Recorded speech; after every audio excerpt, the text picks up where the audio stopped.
इस वीडियो में हम पॉवर्टी के कॉन्सेप्ट पे चर्चा करेंगे। तो पॉवर्टी हम लैक ऑफ रिसोर्सेज से डिफाइन करते हैं, जैसे रोटी कपड़ा मकान। तो किसी के पास ये रिसोर्सेज नहीं है तो हम कहेंगे कि वो पुअर बंदा है, तो वो पॉवर्टी में आ गए। और जो पॉवर्टी से बाहर है वो लोग हैं जिनके पास रोटी कपड़ा मकान है। तो इस तरीके से जो चीजें होती हैं बेसिक मिनिमम नीड्स, उससे हम डिफाइन करते हैं पॉवर्टी को। तो इंडिया में पॉवर्टी के कॉन्सेप्ट को कब कब डिफाइन किया गया वो स्टडी कर रहे हैं हम इस वीडियो में। तो इंडिपेंडेंस से पहले दादा भाई नारोजी ये फर्स्ट पर्सन थे जिन्होंने कॉन्सेप्ट ऑफ पॉवर्टी पे चर्चा की। और इनकी किताब थी poverty and un British rule in India. तो इस किताब ने इन्होंने अंग्रेजों को जिम्मेदार ठहराया इंडिया की पॉवर्टी के लिए।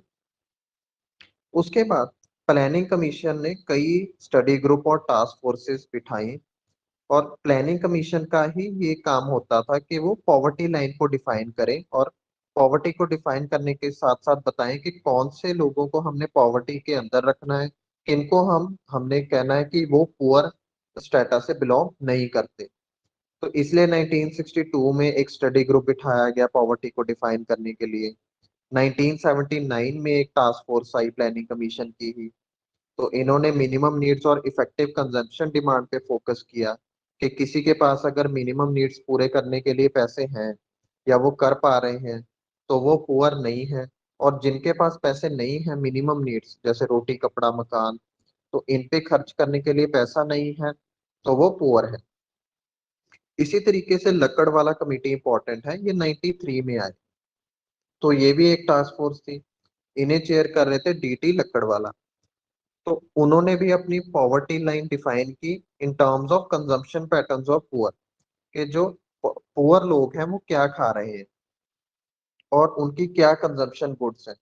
तो कौन सी गुड्स एंड सर्विसेज को उन्होंने एक बास्केट में इंक्लूड किया जिसे पॉवर्टी लाइन से डिफाइन की गई, जिसके द्वारा वो थी सीपीआई इंडस्ट्रियल वर्कर्स और consumer price index agricultural labourers. तो ये दो इंडेक्स थे जो इन्फ्लेशन मेजर करने के लिए हम यूज कर रहे थे। तो जो भी basket of goods and services in index में आते थे, तो लक्कड़वाला कमेटी ने कहा कि यही जो हम पुअर लोग हैं उनका अज्यूम कर रहे हैं कि वो भी यही गुड्स एंड सर्विसेज खा रहे हैं या कंज्यूम कर रहे हैं। तो ये लक्कड़वाला कमेटी ये इंपॉर्टेंट थी। इसके बाद तेंदुलकर कमेटी आई 2009 में। ये भी प्लानिंग कमीशन के द्वारा एस्टेब्लिश थे, सुरेश तेंदुलकर इसके हेड थे। और इन्होंने एड्रेस करने की कोशिश की जो प्रीवियस मेथड्स की कुछ शॉर्टकमिंग्स थी, जैसे कि ऑब्सोलेट कंजम्पशन पैटर्न।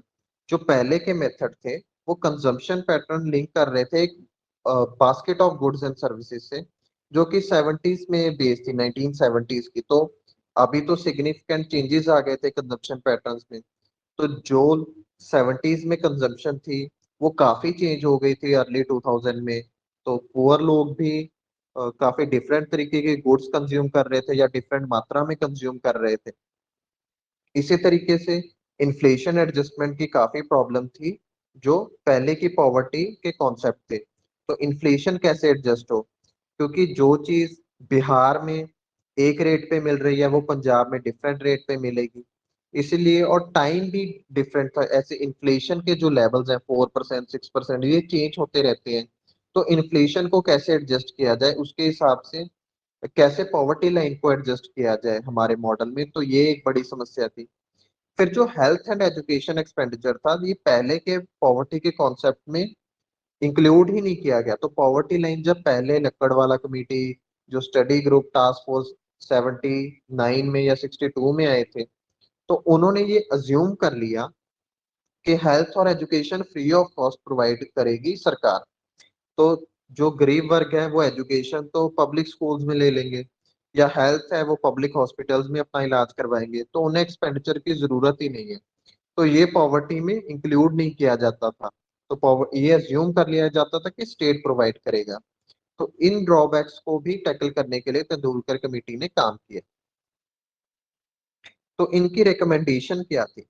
तो पहले हम calorie consumption based poverty estimation करते थे कि इतनी कैलोरीज कोई जो परिवार है या उनके जो लोग हैं वो खा रहे हैं या नहीं खा रहे, तो उतना कंजम्पशन है उनका फूड का या नहीं है। इससे थोड़ा सा अप्रोच हमने डिफरेंट लिया तेंदुलकर कमेटी ने। इन्होंने इंक्लूड किया आइटम्स को, cereals, pulses, milk, edible oil, non vegetarian food items, vegetables और फ्रूट्स भी, dry fruits, sugar, salt, spices, intoxicants, नशे जो हैं जैसे दारू हो गया, बीड़ी हो गया, फ्यूल, क्लोथिंग, फुटवेयर, मतलब जूते पहनने के लिए वो सामान या चप्पल पहनने के लिए सामान है, जो एजुकेशन, मेडिकल, एंटरटेनमेंट, पर्सोनल और टॉयलेट गुड्स। तो इन्होंने बहुत सारी चीजें इंक्लूड की, क्योंकि 2000 में हम पॉवर्टी का कॉन्सेप्ट चेंज हो चुका था, तो दो वक्त की रोटी के कॉन्सेप्ट से हम ऊपर आ गए थे। और हमने थोड़े से एस्टिमेट्स अच्छे किए, क्योंकि जो पहले की पॉवर्टी के कॉन्सेप्ट हम जैसे डिफाइन कर रहे थे, तो वो तो बहुत बदतर जिंदगी थी।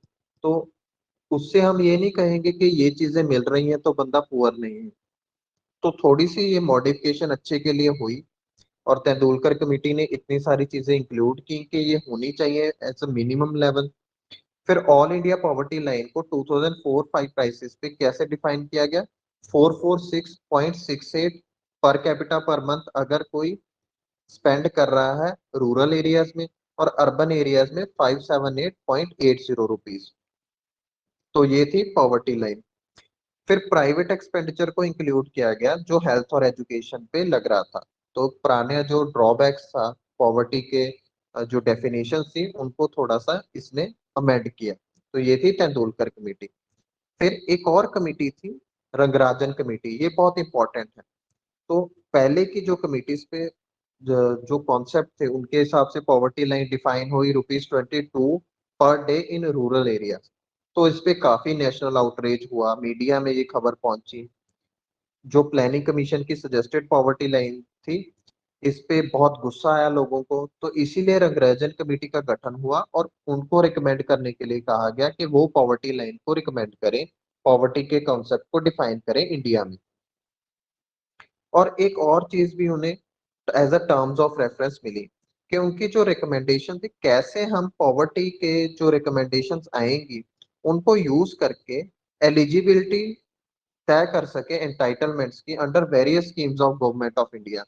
तो अगर गवर्नमेंट फ्री हाउसिंग दे रही है तो वो पुअर लोगों पे फोकस करना चाहते हैं। तो अगर हम पॉवर्टी डिफाइन कर लेते हैं इस तरीके से, तो कैसे उन पॉवर्टी की डेफिनेशन को लेके हम स्कीम से जोड़ सके कि जो भी पुअर हैं उनको हम ये स्कीम प्रोवाइड, हाउसिंग प्रोवाइड करेंगे।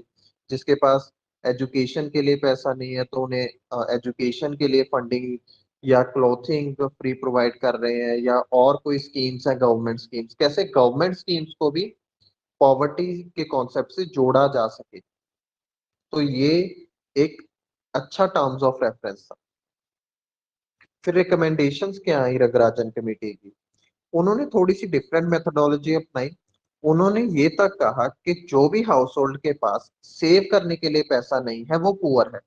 मतलब पॉवर्टी को इस तरीके से भी डिफाइन किया गया कि कोई हाउस होल्ड है, अगर वो महीने का खर्च कर रहा है कुछ अमाउंट, और उनकी एक इनकम है, अगर इनकम एक्सपेंडिचर से ज्यादा नहीं है, तो वो पुअर हो गए, क्योंकि वो सेव ही नहीं कर पा रहे। फिर इन्होंने एक अच्छा normative level of adequate nutrition अपनाया, और उसमें इन्होंने बात की आइडल और डिजायरेबल लेवल ऑफ न्यूट्रिशन। तो न्यूट्रिशनल रिक्वायरमेंट इनका कैलोरी बेस्ड ही नहीं था, उसमें प्रोटीन्स और फैट्स भी इंक्लूड किए गए, जो कि Indian council of medical research के नॉर्म्स से मैच करते थे। तो वहां से ये नॉर्म्स हटाए गए। तो आपके स्क्रीन पर फोर्थ पॉइंट पे वो डिस्कस भी है। और वो calories, proteins and fats differ कर रहे थे बाय एज, जेंडर और एक्टिविटी। और ऑल इंडिया एवरेज निकाली गई रूरल एरियाज और अर्बन रीजन्स के लिए। तो इसमें कहा गया कि 2090 किलो कैलोरीज एक दिन में अर्बन एरियाज में जरूरी है, और 2155 किलो कैलोरीज रूरल एरियाज में जरूरी है। अगर ये कोई कंज्यूम कर रहा है तो वो पॉवर्टी से बाहर है, अगर नहीं कर रहा वो पुअर है। और प्रोटीन को भी डिफाइन किया गया कि रूरल एरियाज में 48 ग्राम्स पर पर्सन प्रोटीन जरूरी है, अगर किसी की ये जरूरत पूरी नहीं हो रही तो वो पुअर है। इसी हिसाब से अर्बन एरियाज के लिए 50 ग्राम। फिर फैट्स भी, जो कंजम्पशन में फैट्स हैं वो अर्बन एरियाज में 28 ग्राम और रूरल एरियाज में 26 ग्राम। तो कैलोरीज के साथ जो टोटल फूड इंटेक है, हमने प्रोटीन और फैट्स की भी बात की इस कमेटी में। फिर उसके बाद behavioural determination of non food expenses. तो आमतौर पर जो लोग हैं वो क्या कंज्यूम कर रहे हैं या क्या यूज कर रहे हैं, उनका जो जनरल बिहेवियर है, उस तरीके के एक्सपेंसेस को भी इंक्लूड किया गया। जैसे आमतौर पर अगर लोग इंटॉक्सिकेंट्स कंज्यूम कर रहे हैं, जैसे कि बीड़ी, या कोई नशा कर रहे हैं, या उनकी कोई और आदत है एक्सपेंडिचर की, उसे एक जनरल बिहेवियर मान के वो भी एज नॉन फूड एक्सपेंसेस इस पॉवर्टी लाइन में इंक्लूड किए गए, क्योंकि वो भी तो एक गरीब बंदा एक्सपेंडिचर कर रहा है, उसके अलावा उसकी फूड पे जो एक्सपेंडिचर हो रहा है वो पूरा होना चाहिए। तो अगर ये पूरा नहीं हो रहा, फूड पे जो एक्सपेंडिचर होना चाहिए, कैलोरीज, प्रोटीन और फैट की जरूरत और नॉन फूड एक्सपेंसेस, तो जाके हम कहेंगे कि वो जो वर्ग है वो पॉवर्टी से बिलोंग करता है, वो पुअर स्टेटा में आ जाता है। तो ये थी रंगराजन कमेटी। इस टॉपिक को अगली वीडियो में और डिटेल में डिस्कस करेंगे और आगे बढ़ाएंगे इस टॉपिक को। ये पॉवर्टी का बेसिक कॉन्सेप्ट समझने के लिए एक वीडियो था। इसमें डिफरेंट डिफरेंट कमिटीज थी जो सरकार ने लॉन्च की थी। तो पहले प्लानिंग कमीशन के पास पॉवर्टी को डिफाइन करने का काम होता था, और धीरे धीरे हम अगली वीडियो में डिस्कस करेंगे कि ये का नीति आयोग में चला गया। तो ये वीडियो यहाँ पे एंड होता है।